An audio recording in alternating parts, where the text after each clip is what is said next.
Seigneur, vous le savez, je n'ai point d'autre trésor que les âmes qu'il vous a plu d'unir à la mienne. Ces trésors, c'est vous qui me les avez confiés. Aussi j'ose emprunter les paroles que vous avez adressées au Père céleste, le dernier soir qui vous vit encore sur notre terre, voyageur et mortel. Jésus, mon bien-aimé, je ne sais pas quand mon exil finira. Plus d'un soir doit me voir encore chanter dans l'exil vos miséricordes. Mais enfin, pour moi aussi viendra le dernier soir. Alors je voudrais pouvoir vous dire, ô mon Dieu, je vous ai glorifié sur la terre, j'ai accompli l'œuvre que vous m'avez donnée à faire, j'ai fait connaître votre nom à ceux que vous m'avez donnés. Ils étaient à vous, et vous me les avez donnés. C'est maintenant qu'ils connaissent que tout ce que vous m'avez donné vient de vous. Car je leur ai communiqué les paroles que vous m'avez communiquées. Ils les ont reçues, et ils ont cru que c'est vous qui m'avez envoyé. Je prie pour ceux que vous m'avez donnés parce qu'ils sont à vous. Je ne suis plus dans le monde. Pour eux, ils y sont, et moi je retourne à vous. Père Saint, conservez à cause de votre nom ceux que vous m'avez donnés. Je vais maintenant à vous, et c'est afin que la joie qui vient de vous soit parfaite en eux, que je dis ceci pendant que je suis dans le monde. Je ne vous prie pas de les ôter du monde, mais de les préserver du mal. Ils ne sont point du monde, de même que moi je ne suis pas du monde non plus. Ce n'est pas seulement pour eux que je prie, mais c'est encore pour ceux qui croiront en vous, sur ceux qui leur entendront dire.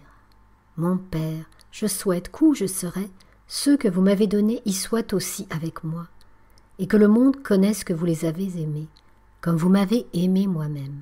Oui, Seigneur, voilà ce que je voudrais répéter après vous, avant de m'envoler en vos bras. C'est peut-être de la témérité, mais non, depuis longtemps vous m'avez permis d'être audacieuse avec vous. Comme le père de l'enfant prodigue parlant à son fils aîné, vous m'avez dit « Tout ce qui est à moi est à toi.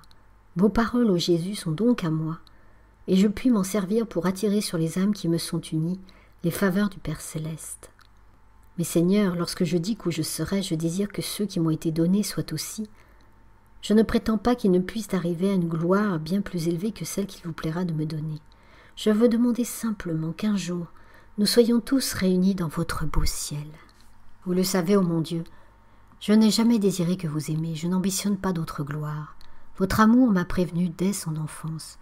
Il a grandi avec moi, et maintenant c'est un abîme dont je ne puis sonder la profondeur. L'amour attire l'amour. Aussi, mon Jésus, le mien s'élance vers vous.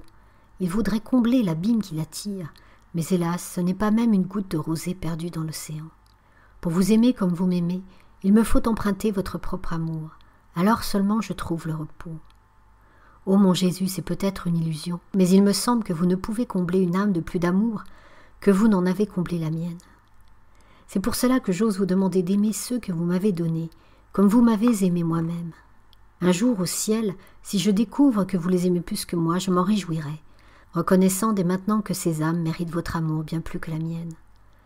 Mais ici-bas, je ne puis concevoir une plus grande intensité d'amour que celle qu'il vous a plu de me prodiguer gratuitement, sans aucun mérite de ma part. Ma mère chérie, enfin je reviens à vous. Je suis tout étonnée de ce que je viens d'écrire, car je n'en avais pas l'intention. Puisque c'est écrit, il faut que ça reste. Mais avant de revenir à l'histoire de mes frères, je veux vous dire, ma mère, que je n'applique pas à eux, mais à mes petites sœurs, les premières paroles empruntées à l'Évangile. Je leur ai communiqué les paroles que vous m'avez communiquées, etc. Car je ne me crois pas capable d'instruire des missionnaires. Heureusement, je ne suis pas encore assez orgueilleuse pour cela. Je n'aurais pas davantage été capable de donner quelques conseils à mes sœurs si vous, ma mère, qui me représentez le bon Dieu, ne m'aviez donné grâce pour cela.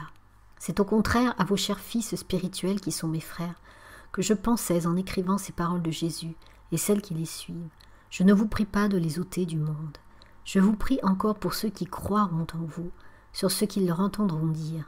Comment en effet pourrais-je ne pas prier pour les âmes qu'ils sauveront dans leur mission lointaine, par la souffrance et la prédication ?